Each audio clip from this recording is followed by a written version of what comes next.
भाषा और खतियान आंदोलन से उभरे टाइगर जयराम महतो अब विधायक बन गए हैं और उनकी पार्टी जेएलकेएम ने विधानसभा चुनाव में सबको चौंकाया।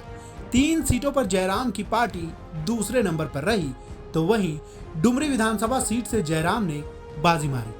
28 नवंबर को रांची में हुए हेमंत सोरेन की ताजपोशी का न्योता जयराम महतो को भी मिला था। जयराम शपथ ग्रहण समारोह में शामिल होने के लिए रांची के लिए रवाना भी हुए थे, लेकिन उनकी गाड़ी मुरहाबादी कार्यक्रम स्थल पहुंचने से पहले कहीं जाम में फंस गई थी। इस दौरान जाम में फंसे लोगों ने जयराम को पहचान लिया और उनसे तस्वीरें खिंचवाने की जिद करने लगे। जयराम ने भी लोगों को निराश नहीं किया और अपने ही अंदाज में गाड़ी की छत पर खड़े हो गए और लोगों का अभिवादन स्वीकार करने लगे। इस दौरान जयराम ने क्या कुछ कहा वो भी सुनिए।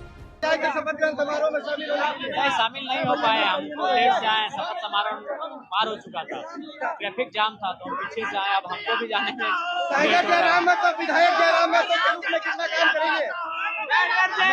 टाइगर जयराम महतो जो काम करता था वही विधायक जयराम महतो भी काम करेगा, उसमें कोई कमी नहीं। युवाओं को काफी आस है टाइगर आपसे, युवाओं को काफी आस है। युवाओं की जो आस है उनको निराश नहीं होने देना, उनके मुद्दे हमेशा सदन में उठेंगे और बहुत बेहतरीन तार्किक रूप से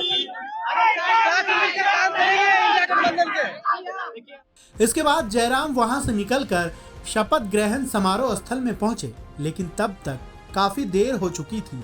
पूरा मंच खाली हो चुका था, इक्का दुक्का लोग वहां मौजूद थे। फिर भी जयराम मंच पर पहुंचे और वहां मौजूद लोगों से मुलाकात की। बता दें कि झारखंड में तमाम स्थापित सियासी दलों के अलावा सबसे ज्यादा चर्चा जेएलकेएम के सर्वेसर्वा जयराम महतो की रही।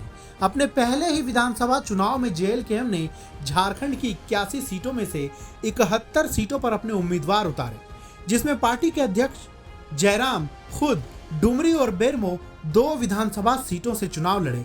जहां वे डुमरी से जीत दर्ज करने में सफल रहे तो बेरमो से वे चुनाव हार गए। इससे पहले भी जयराम महतो और उनके दल के अन्य उम्मीदवारों ने लोकसभा चुनाव में अच्छे खासे वोट बटोरे थे।